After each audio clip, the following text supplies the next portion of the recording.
My right honourable friend makes a very important point, and the Treasury was very explicit in terms of what the Barnett formula consequence was for Welsh Government.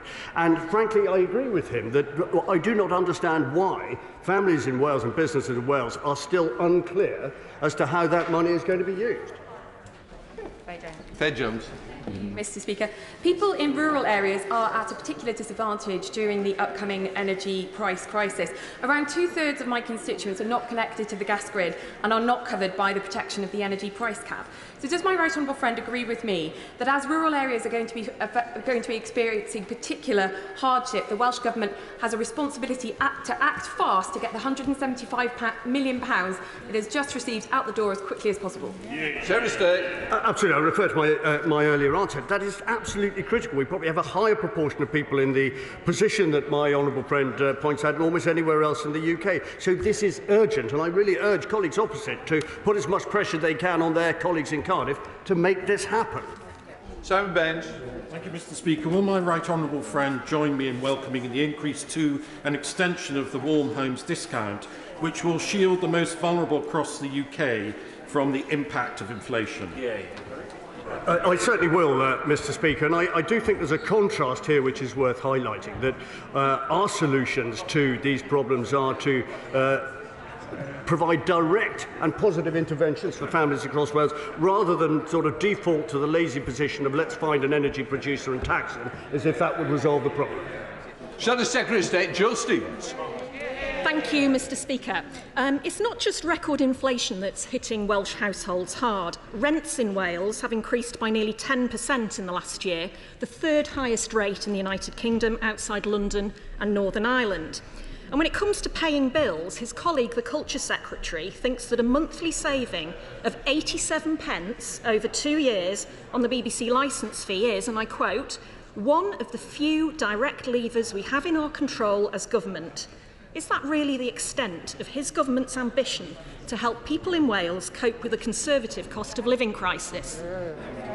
Mr. Speaker, I'm grateful, I think, for the honourable lady's question, but it seems to overlook the numerous examples that I've already given this morning. I've got an even longer list in front of me about the way in which UK government has stepped in, particularly during COVID, to help 475,000 to help protect 470,000 jobs, 60,000 Welsh businesses, dished out £2.4 billion worth of business loans, increased the living wage, adapted the universal credit taper, and I could go on if only the Speaker would allow me. So I think the honourable lady needs to just reflect on the the long list of positive things for which her party has contributed almost nothing by way of assistance. Stevens. Well, people across Wales are facing the biggest drop in living standards in 30 years under his watch.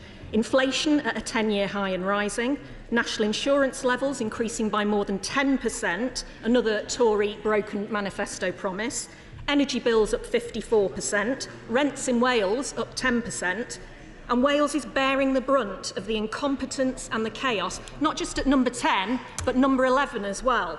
And the Secretary of State is sitting around the Cabinet table just letting it all happen, isn't he? No, the honourable lady seems to have forgotten that there has been something called a pandemic in the last 2 years, which has had a significant effect on the global economy. She also seems to forget that her own party is responsible for a number of the standard of living issues in Wales, and yet we will never hear a squeak, not so much as a squeak of criticism about Welsh Labour's performance in Cardiff. So I just urge her to again reflect, perhaps through Hansard tomorrow, at the comments that I made and the numerous ways which we have intervened in some of these economic challenges, and the result of which has been that there are now more people on the public payroll than there were before the pandemic began, and that the UK economy is the fastest growing in the G7. Perhaps she should reflect on those facts before raising the issues that she has. Thank you, Mr. Speaker. Can my right honourable friend confirm that the lowest paid in Wales will benefit from our increase in the national living wage, protecting them from the impact of rising inflation? I certainly can, Mr. Speaker, and it's also worth, in answering that question, to reflect on the fact that the Labour solution to all of this around VAT, which is an interesting recognition actually of a Brexit dividend, would not have that effect. And the Treasury analysis of this is that the Labour proposal would unduly hit families who our proposals hopefully are designed to help. Bentley. Three, sir. Minister. Mr. Speaker, there will be a full evaluation of the fund's impact on the provision of public service broadcasting for young people, including Welsh language content. But the Government is committed to Welsh language broadcasting. S4C will be receiving £88.8 million a year for the first 2 years of the licence fee settlement, rising in line with inflation thereafter. Bentley. Diolch, Mr. Speaker. The fund's 5% target for content in the indigenous languages has been invaluable to producers of Welsh language children programmes such as Bex, an upcoming drama series about children's mental health, and of course the production of new episodes of Sally Mally. Now, Mike Young, the producer of Sam Tan and the creator of Super Ted, has previously stated that these much-loved favourites would not have been made without state support. So would the Minister agree to meet with me to discuss the impact of the fund's closure and also ways that we can secure the future of original children's content in the Welsh language? Minister.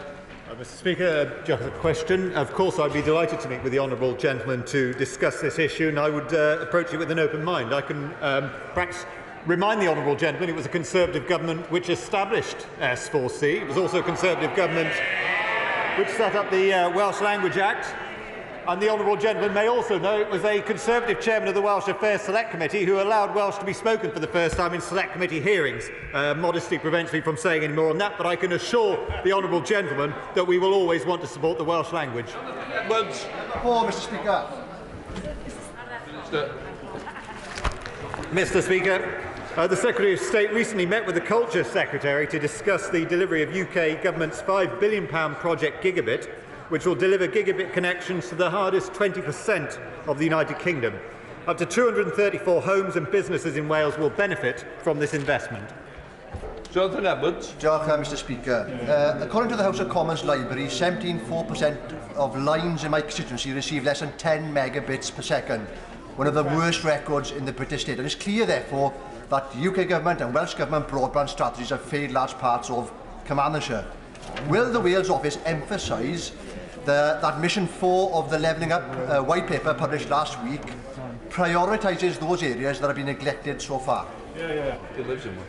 Minister. Well, Mr. Speaker, those figures are concerning, and I agree that that connectivity does need to become a priority. But the statistics will also show that the number of homes connected to fast broadband in Wales has risen from just 11% in 2019 to 47% in 2022. And that number continues to rise, and later this week, in fact tomorrow, I shall be visiting the Swansea Bay growth deal to look at a project which will further increase connectivity in Wales. McCartney. Diolch, Speaker. Following on from my honourable friend who asked a question regarding speeds and infrastructure in Wales, my honourable friend may be aware that back in the 80s and 90s I travelled quite quickly with my fellow students to take them to the train station from Lampeter to Aberystwyth.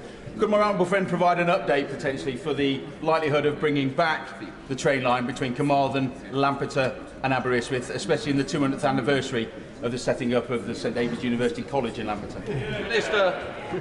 Well, Mr. Speaker, that is an exciting and interesting suggestion, and I think it's one of a number which are going to be being looked at. But obviously what I'm doing with the Secretary of State and the Secretary of State for Transport is looking at the projects which are already underway, such as the improvements to the North Wales coastline and to the South Wales relief line. I think he was trying to say it was the improvement to broadband if the train line was reopened. That's the only way it can be connected. Right. Can I now go to Shadow Minister Gerald Jones?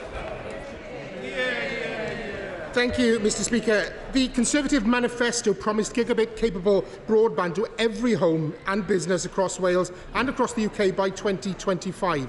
So how does the Minister justify the levelling down in his government's so-called levelling up white paper, which now only states targeting 70 to 80% by 2025?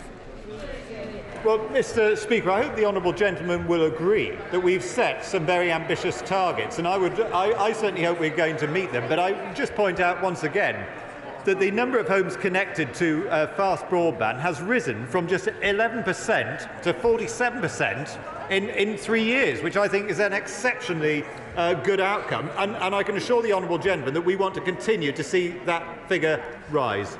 The honourable member is for Dinnerford. It's absolutely right to raise the issue because broadband speeds in urban areas, not only in Wales but also in England, isn't always up to the mark. But at the same time, will he praise people like Openreach, who provide fibre to the premises in very rural areas of Wales, like the Dysynni Valley in southern Snowdonia? Well, Mr. Speaker, I'm not sure whether the honourable gentleman wants to declare an interest in that particular one or not. Obviously, we're supporting Openreach in delivering fibre to the hardest to reach areas, but I would take him back to the whole purpose of Project Gigabit, which is to deliver to the hardest to reach 20%, and the figures already show that we are being very successful in achieving that greater connectivity in rural Wales. Number 5, please, Mr. Speaker.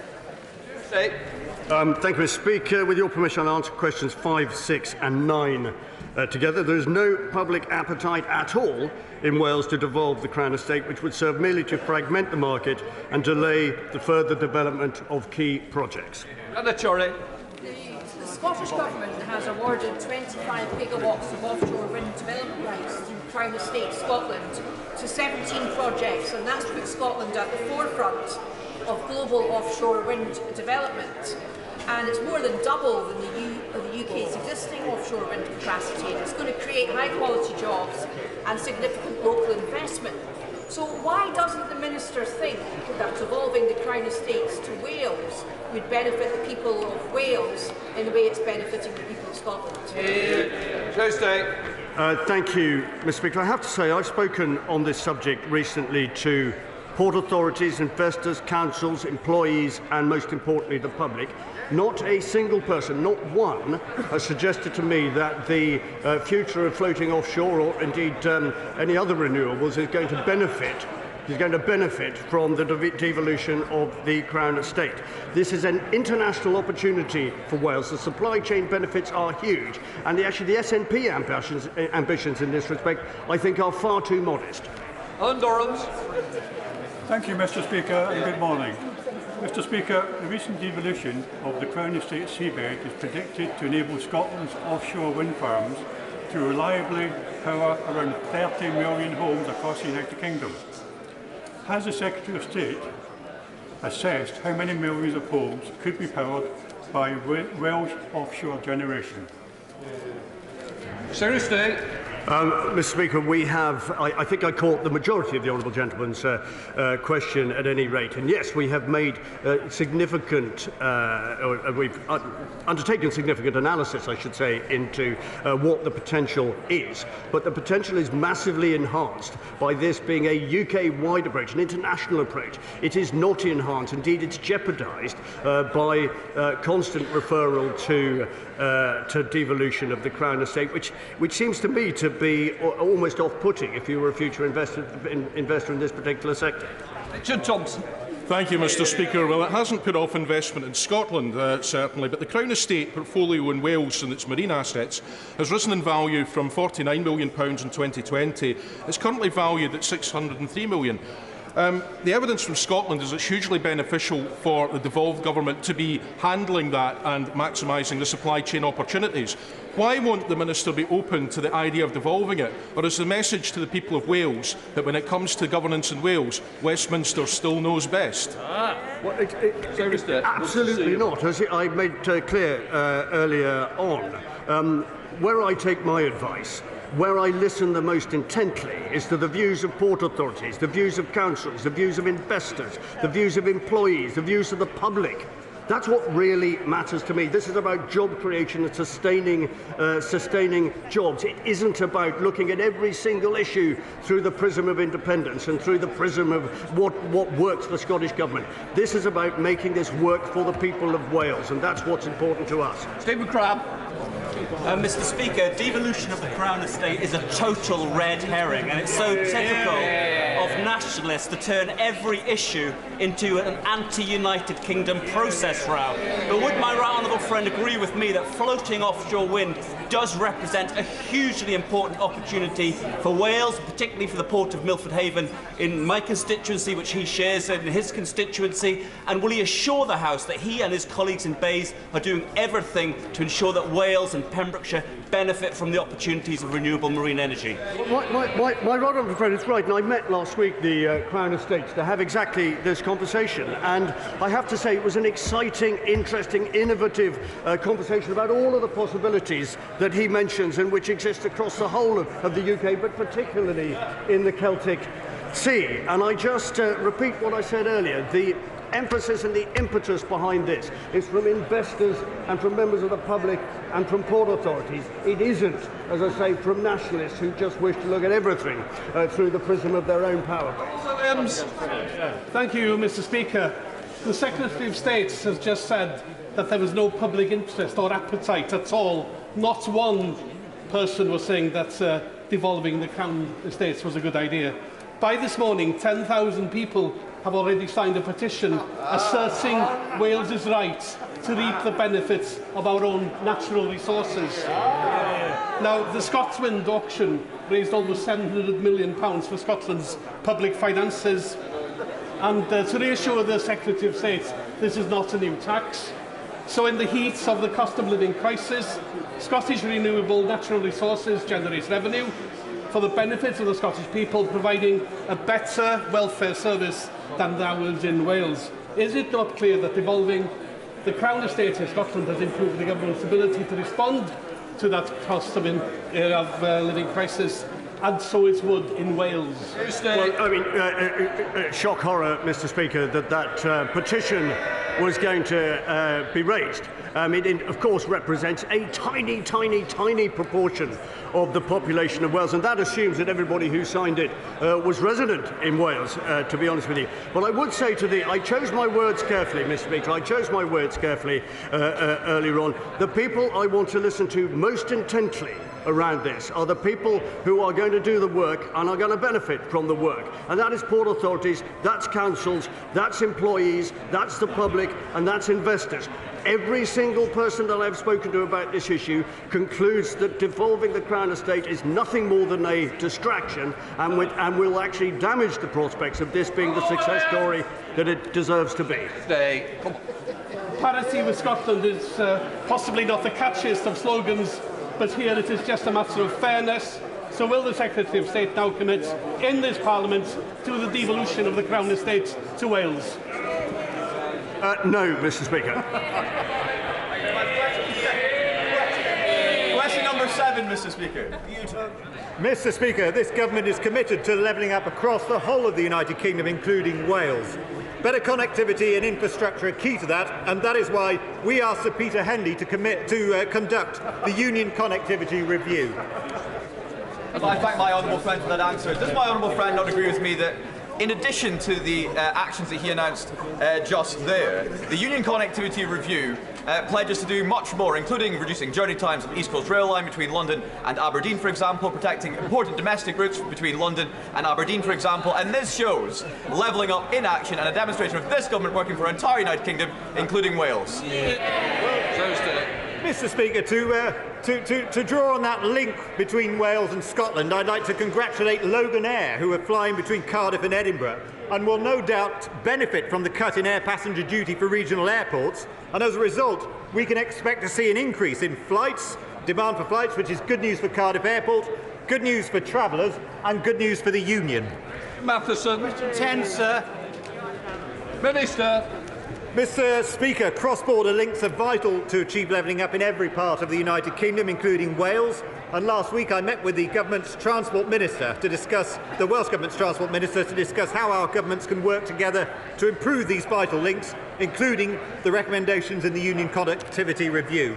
Mr. Speaker, if you go by train to North Wales, the chances are you go through Chester. We've got plans ready to go to increase capacity at Chester Station, but we're being held up because the British, the Westminster Transport Department, his colleagues, will not agree on union connectivity grants for Network Rail and Transport for Wales. Can you have a word with them, please, and tell them to get a move on? Minister. Well, Mr. Speaker, I'm sure that my colleagues in Westminster will be doing absolutely everything that they can to improve connectivity links between Wales and England, but perhaps he could have a word with his colleagues in the Welsh Labour government who have decided to abandon road building in Wales. Mr. Speaker, traffic congestion is bad for the environment, and a good road network is good for a flourishing economy.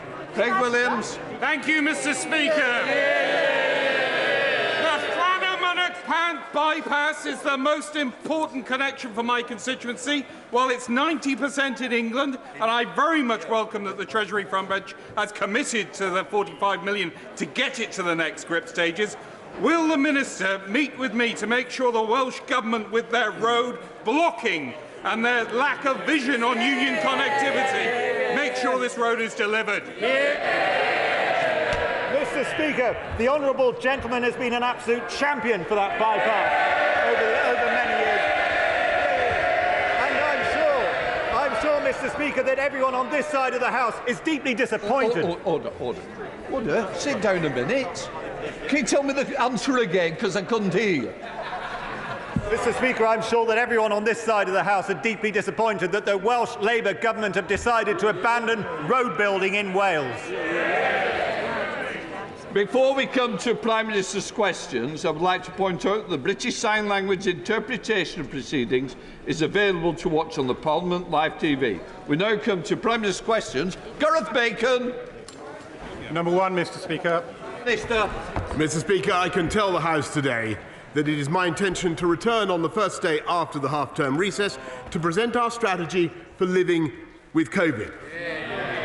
Provided the current encouraging trends in the data continue, it is my expectation that we will be able to end the last domestic restrictions, including the legal requirement to self-isolate if you test positive, a full month early, Mr. Speaker. Mr. Speaker, this morning I had meetings with ministerial colleagues and others. In addition to my duties in this House, I shall have further such meetings later today. Gareth Bacon. Mr. Speaker, the Northern Ireland Protocol has frustrated business, is undermining the Belfast Agreement and is restricting the free movement of goods and people within our United Kingdom. What action will my right honourable friend, the Minister for the Union, now take to reunite the United Kingdom and uphold the interests of all residents, including those living in Northern Ireland? Prime Minister. My honourable friend is quite right, because the protocol does not require, contrary to the way it is being applied by our friends, it does not require that all foods and all medicines and all plants should be systematically checked in the way that they are, Mr. Speaker. And we must fix it, and with goodwill and with common sense, I believe we can fix it, Mr. Speaker. But if our friends don't show the requisite common sense, then of course we will trigger Article 60. We now come to the Leader of the Opposition, Keir Starmer. Thank you, Mr. Speaker. Was the Business Secretary right to say that fraud is not something that people experience in their day-to-day lives? Prime Minister. Mr. Speaker, of course this government and this country despises those who defraud people, and that's why we crack down on fraudsters, Mr. Speaker, and we've strengthened our anti-fraud task force. We're bringing forward an economic crime bill, Mr. Speaker, but we also attach huge importance to tackling neighbourhood crime and crimes of violence, Mr. Speaker, and I'm very pleased that those crimes are down 17%, Mr. Speaker. Mr. Speaker, the Prime Minister's answer has got a big hole in it. We've had lockdowns for the last 2 years. 2 crimes that people could commit were online fraud and throwing parties. And so far as I can see, the numbers for both of those have gone through the roof. But I was asking the Prime Minister about the 14,000 cases of fraud a day. Many older people duped out of hard-earned savings. And the Business Secretary casually suggests on TV, don't worry, it's not real crime. There's a crime gang in Manchester, Mr. Speaker, nicking cars and shipping them around the world, all financed by COVID loans from the taxpayer. And what's the Chancellor's response? write off £4 billion in losses and block an investigation by the National Crime Agency. His cabinet turning a blind eye to scammers. Is it any wonder that his anti-fraud minister realised no one in government seemed to care and threw in the towel? Prime Minister. No, Mr. Speaker, because what we're doing is tackling crime across the board, and that's why we're investing more in tackling fraud. Mr. Speaker, but we're also tackling the neighbourhood crime that is of such massive psychological damage to people in this country, tackling knife crime, tackling burglary, tackling crimes of violence in the street, Mr. Speaker, with tougher sentences, which they voted against, by the way, Mr. Speaker, and putting more police out on the street, Mr. Speaker. And the reason we're able to afford it, Mr. Speaker, is because we have a strong economy and we're coming back strongly from COVID, and that is thanks to the big calls that this government got right. Keir Starmer. Mr. Speaker, his anti-fraud minister quit, saying the failure of government to tackle fraud was so egregious that he had to, and this is his words, smash some crockery to get people to take notice. Well, it seems that the Prime Minister hasn't noticed the broken plates and the shattered glass all around him. It's almost as if he's been completely distracted for weeks. Talking of scams, households are going to have to fork out an extra £19 billion on their energy bills. The government is insulting people's intelligence by pretending it's giving them a discount. But it's not. It's a con. A buy now, pay later scheme, a dodgy loan, not a proper plan.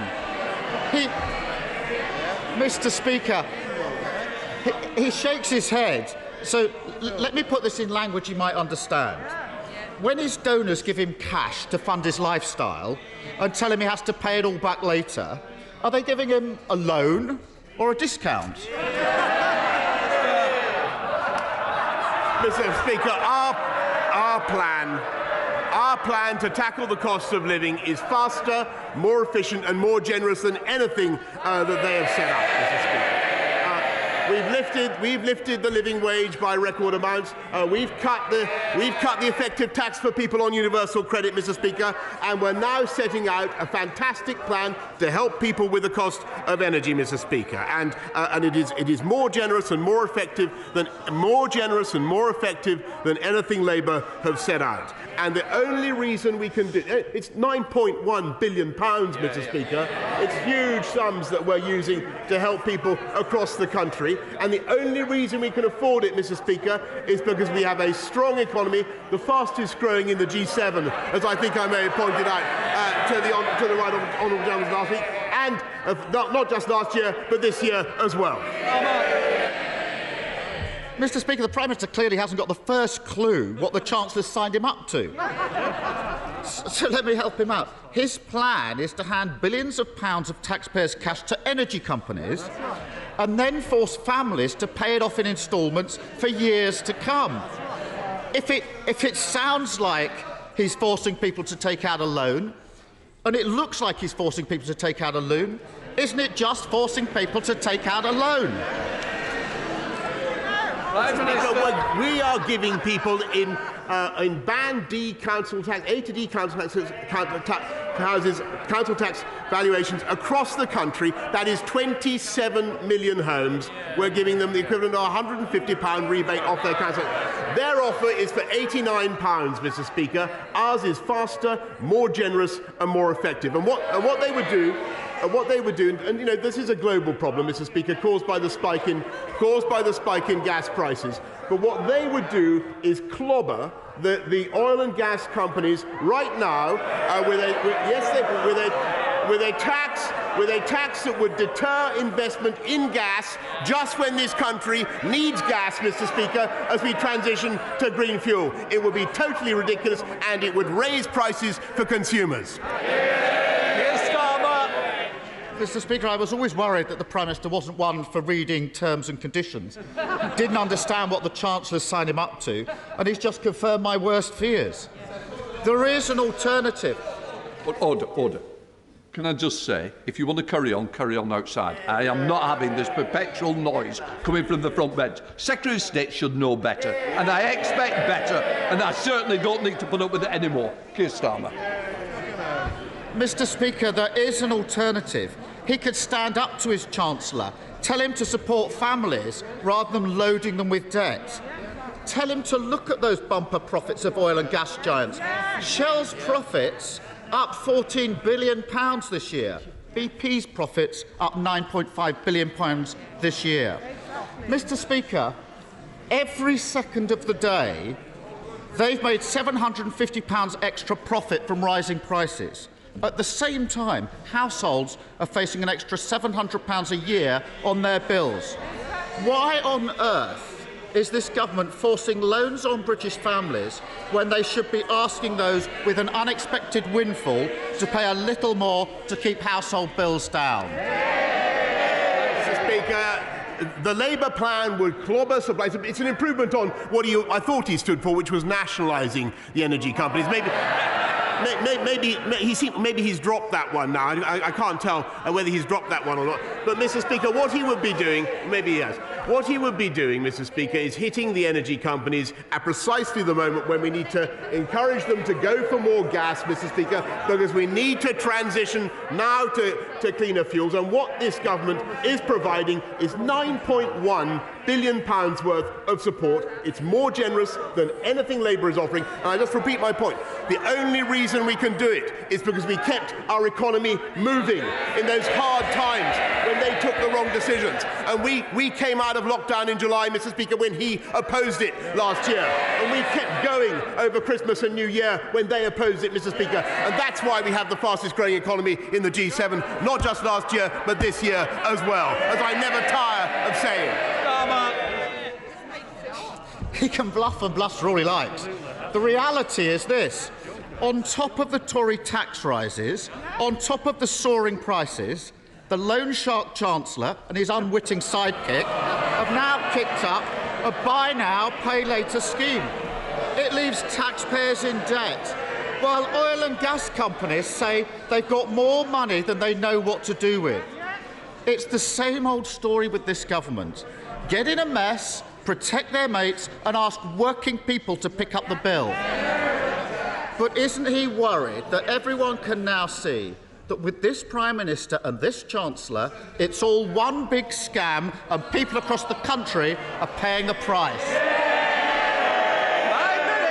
Mr. Speaker, what they can see is a government that is absolutely committed to doing the right thing for the people of this country and taking the tough decisions when Labour is calling for us to take the easy way out and spend more taxpayers' money. And, Mr. Speaker, it was this government that decided to keep going in July when he wanted to stay in lockdown. We kept going over Christmas and New Year. And by the way, Mr. Speaker, it occurs to me that we also were able to use those Brexit freedoms to deliver the fastest booster round and the fastest vaccine round. Yes, Mr. Speaker, when he not only voted 48 times to go back into the EU, yes he did, but he also voted to stay in the European Medicines Agency, Mr. Speaker. And our plan for jobs is working, Mr. Speaker. We have record low youth unemployment. Our plan for the NHS and care is working, Mr. Speaker. They have no plan at all, Mr. Speaker. Our plan for the country is working. We have a great vision, Mr. Speaker, to unite and level up across our country. They have no plan whatever, Mr. Speaker. And I say to him, plan beats no plan. We have a great plan for our country. They play politics. Thank you, Mr. Speaker. The government's £9 billion support to help with rising energy bills is most welcome. But will the Prime Minister assure the people of Anglesey and beyond that it's full steam ahead for new nuclear like Wilbur knoweth, and that this government is moving at pace on the Future Nuclear Enabling Fund so that the UK has energy security, jobs and investment right here on these shores? Yes, Mr. Speaker. I think I was only last week that I was congratulating her, or maybe it was a couple of weeks ago, on her fantastic advocacy for nuclear in Ismon. And don't forget, Mr. Speaker, that Labour allowed nuclear capacity to decline by 11% on their watch. I don't think maybe you've forgotten that, Mr. Speaker. We want to get back up there, and that's why there will be at least one big nuclear project this Parliament, at least one, and our nuclear financing bill will support that objective. Leader of the SNP, Ian Black. Thank you, Mr. Speaker, and I'm sure you and the entire House will want to join me in welcoming the Remembering Srebrenica campaign that launched their yearly events in Parliament last night, and we all must continue to strive for ongoing peace in Bosnia. Mr. Speaker, the flurry of changes in Downing Street over the last few days is a sight to behold. It's amazing how much energy this Prime Minister can sum up when it comes to saving his own skin. But whilst he's been busy rearranging the deck chairs, in the real world, people continue to be punished by the Tory cost of living crisis. Yesterday, Open Democracy found that as a direct result of the Chancellor's national insurance hike, nurses will, on average, take a £275 a year pay cut in April. That pay cut will hit at the very same moment that soaring energy bills land, bills that have shot up £1,000 in the space of a year. It is a bill they and the rest of the public simply can't afford. So rather than the Prime Minister and the Chancellor scrapping over the Tory leadership, will they do something useful and scrap their regressive hike in national insurance? Mr. Speaker, actually it was interesting that the gentleman opposite didn't mention that, because I think everybody can see how vital this is. We have to clear our COVID backlogs, Mr. Speaker. We have 6 million people already on the waiting list. I'm afraid that will go up. And we need to be recruiting the staff now. That's why we're recruiting 50,000 more nurses. There are 11,000 more this year than there were last year. And to his point, Mr. Speaker, we've increased the starting salary for nurses by 12.8%, in addition to the bursaries and other help that we give them. We value our nurses, we love our NHS, and we're paying for it. Ian Blackford. Well, actions speak louder than words, Mr. Speaker, and if he wants to reward the nurses, then he needs to pay them. They are the very backbone of the National Health Service, the very people that he's hitting with the pay cut in April. And I shouldn't have to remind the Prime Minister that at the same time that those nurses were going into work every day to fight a pandemic, 16 different parties were happening in his government. The public know what nurses sacrificed during the pandemic, and they know exactly what this rule-breaking Prime Minister and his government were up to. So are the Prime Minister and his Chancellor seriously telling those nurses that the reward for seeing us through the pandemic is a £270 wage cut? Mr. Speaker, what we're telling the people of this country now, what fantastic nurses, is we back them all the way. And what they want is more nurses, Mr. Speaker. That's why there are record numbers in training. That's why we have 11,000 more in the NHS now this year than there were last year, Mr. Speaker. And those, I think, are fantastic investments in our country and our society. And I must say that I think it's peculiar that, as I understand it, the Scottish Nationalist Party's approach to healthcare is now to cut off the bottom of doors in schools in Scotland in order to improve ventilation. Jane Stevenson. Thank you, Mr. Speaker. As a proud Wolverinian, I am thrilled that my city is front and centre of the government's levelling up right programme. Getting job seekers of all ages the skills they need to get into work will be vital to levelling up in Wolverhampton, and City of Wolverhampton College is already doing this at their brand new facility at Bentley Bridge in my constituency. Will the Prime Minister join me in congratulating the college, and also will he meet with me and my honourable neighbour and friend, preferably at Wolverhampton College, so we can discuss how more job seekers can get access to skills, and potentially through the City Learning Quarter and that final bit of funding that we need. I congratulate my honourable friend from Wolverhampton. She is truly a modern-day Lady Wolfruna, Mr. Speaker, and she's completely right that Wolverhampton and the Black Country were at the heart of the first industrial revolution, and they're at the heart of the current 21st century green industrial revolution. And I'm very glad that since April 2020 we've seen 125,000 starts to sector-based work academy programme, partly at least thanks to her lobbying and her support, and wild horses, Mr. Speaker, won't keep me away from Wolverhampton. Speaker, 74-year-old Janet had £25,000 stolen by fraudsters. She told the BBC, "The money was my mum and dad's. I felt I'd let them down." For Janet, and for the 4 million people who fell victim to fraudsters and online scammers last year, fraud is a crime. So does the Prime Minister understand the hurt he and his ministers cause fraud victims like Janet when they write them out of the crime figures and dismiss fraud as something people don't experience in their day-to-day lives? Mr. Speaker, will the Prime Minister correct the record on crime figures and apologise? Mr. Speaker, I direct the House, direct you, Mr. Speaker, to what I've already said to my honourable friend, the member for Hartlepool, but he knows very, very well that this government hates fraud. It hates online fraud. We're tackling the scammers by helping people to come forward when they get an email, when they get duped. Of course, we're helping them in any way that we can, Mr. Speaker, but we are also cutting the crime that affects people up and down our country, the neighbourhood crime, dealing with the county lines drugs gangs, Mr. Speaker, and that, I think, is something he should support as well. And I'm proud that those numbers have come down by 17%. Thank you, Mr. Speaker. It's wonderful news that the first in-person Commonwealth Heads of Government meeting for 4 years will take place during Her Majesty's Platinum Jubilee. Can the Prime Minister ensure that the global learning crisis is high on their agenda?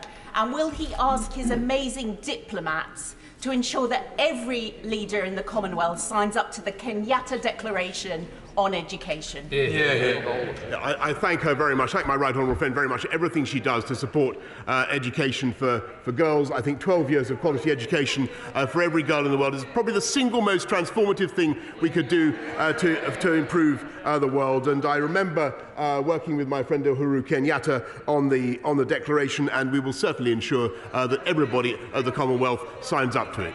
Eben Hamilton. Thank you, Mr. Speaker. Mr. Speaker, at the height of the lockdown restrictions in 2020, my constituent, who's worked for the NHS for over 30 years, was diagnosed with a tumour on her spine. Whilst in hospital undergoing painful surgery, her family obeyed the rules and didn't visit her.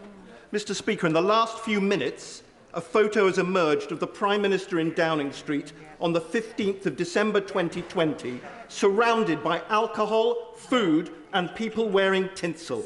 It looks a lot like one of the Christmas parties he told us never happened. So for the sake of my constituent and the sacrifices she made, will the Prime Minister be referring this party to the police, as it's not one of the ones already being investigated? Prime Minister. I'm afraid, first of all, I'm very sorry about his constituent and for the difficulties that she's been through, and I understand very much her feelings, Mr. Speaker. But in what he has just said, I'm afraid he is completely in error. Marco Longi. Thank you, Mr. Speaker. On the 30th of September 2020, the Prime Minister joined me on a building site in Dudley on what is now the new Institute of Technology, delivering on skills for future jobs and creating opportunities across the Black Country. Will he join me in congratulating the delivery team who delivered on this amazing project, including stakeholders like Thomas Dudley and Dudley College, and will he actually come and join me in person in doing so at the nearest opportunity? Minister. Mr. Speaker, I thank my honourable friend. He is a great champion for Dudley and for the Black Country, Mr. Speaker, and I'm delighted to hear that the Black Country and Marches Institute of Technology is now open, and I will certainly keep his kind invitation in mind. Ian Paisley. Thank you, Mr. Speaker. Prime Minister, the film Belfast contains the immortal words, "If you're not listening, you probably don't understand us. And if you don't understand us, you're probably not listening. The fact of the matter is that the protocol has zero support from unionists. The fact of the matter is, and I hope the Prime Minister is listening to this, that in a divided society, a solution that only attracts the support of one section of that community will never stand. Will the Prime Minister therefore take the opportunity to speak to the Irish Government, whose Ambassador Daniel Mulhern is running around Washington, demanding running around Washington, demanding further implementation of the protocol on the basis that it will bring further checks upon the people of Northern Ireland? Does the Prime Minister accept that he has now the responsibility to bring forward a solution that unites the people of Northern Ireland and bring forward a solution that saves the union that has been undermined by it?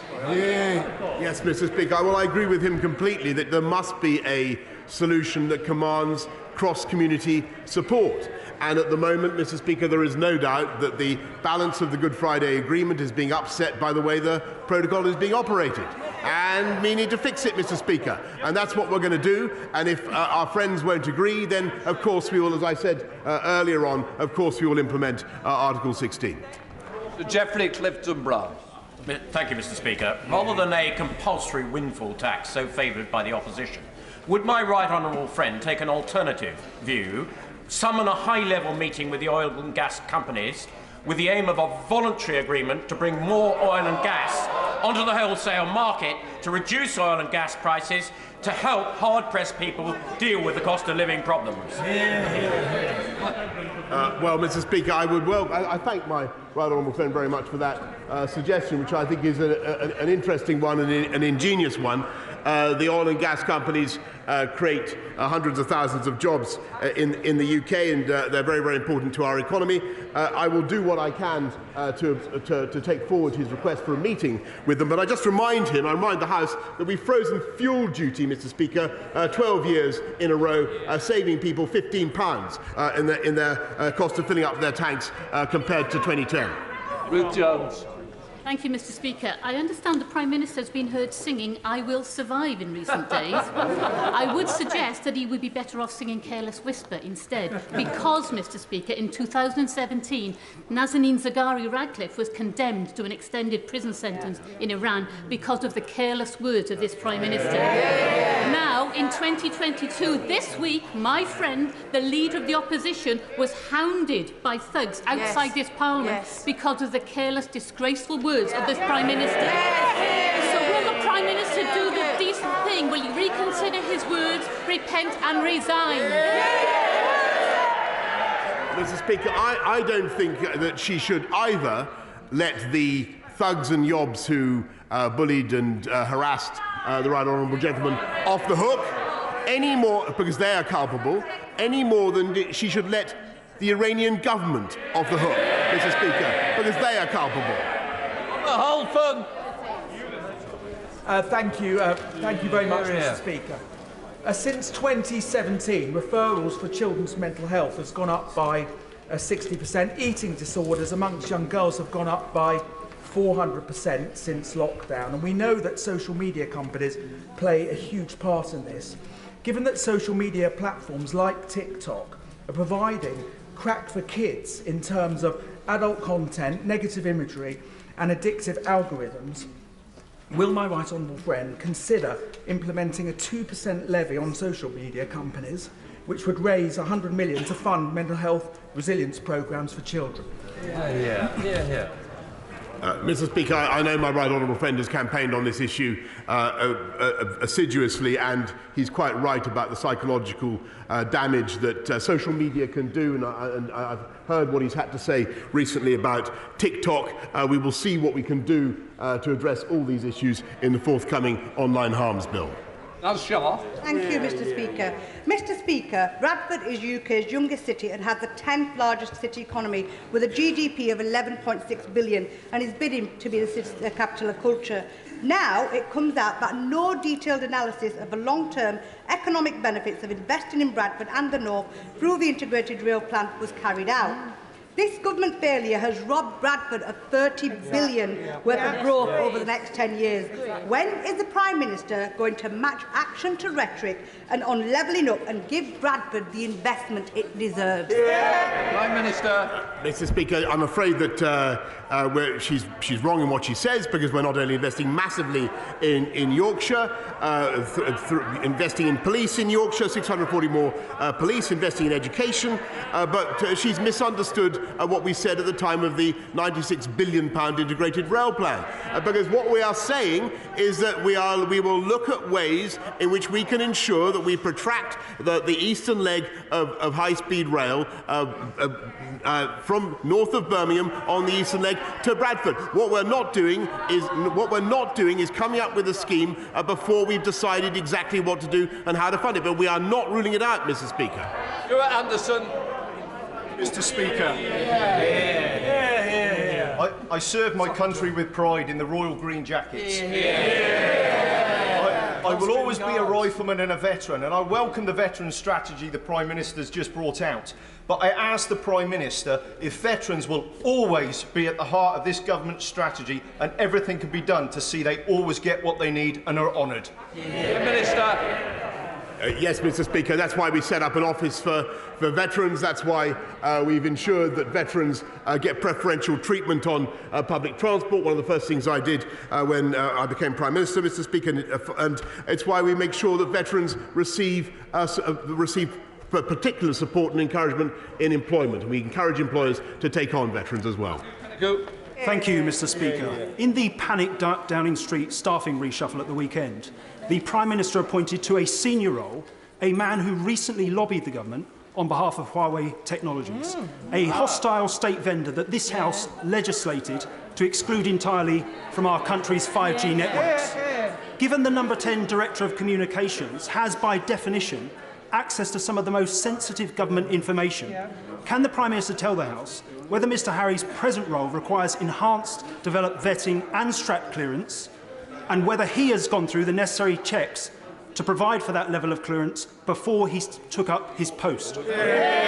Minister. A curious question to come from the benches that contain someone who took, I think, £586,000 from the Chinese government to support his office.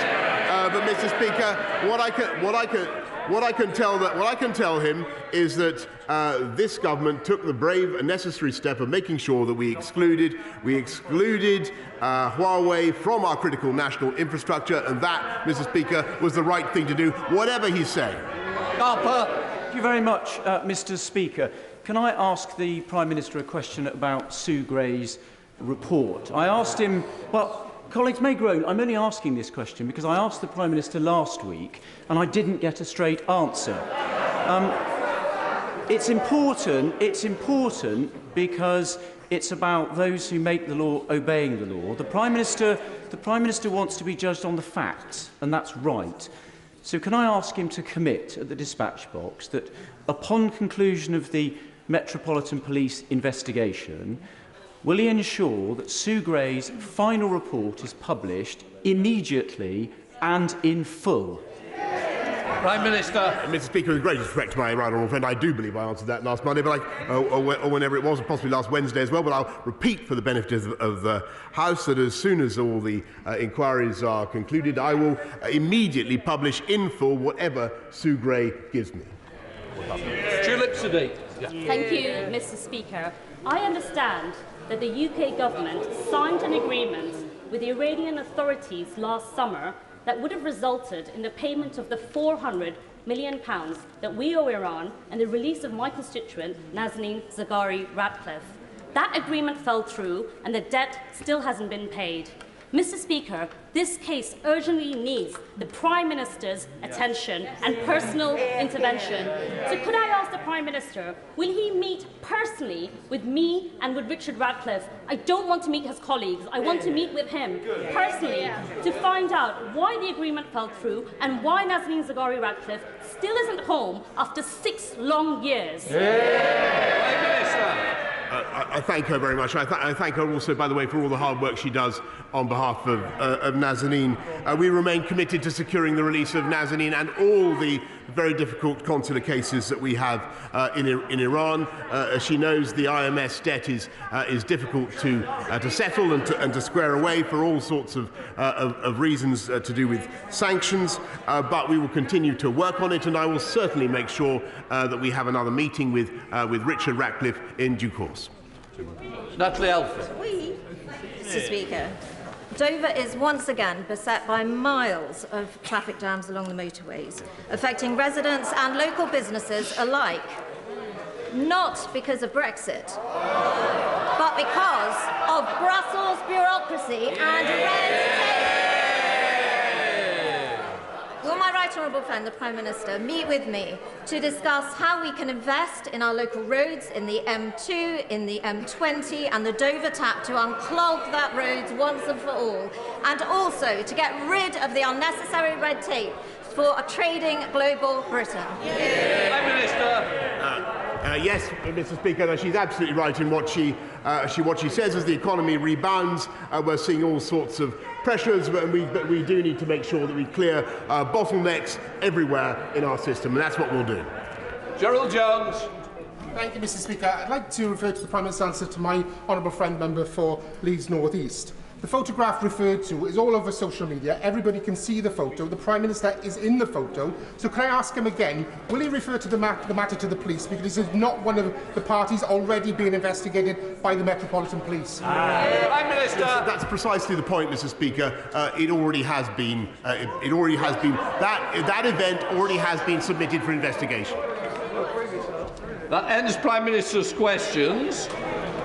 I'll let people leave before we start the UQ. All right. Yeah. No, it's not bad. All the best, Stephen. Look after yourself. Yeah. Look after yourself. Glad to see you better. Yeah. Stay safe. It was horrific. 3 days.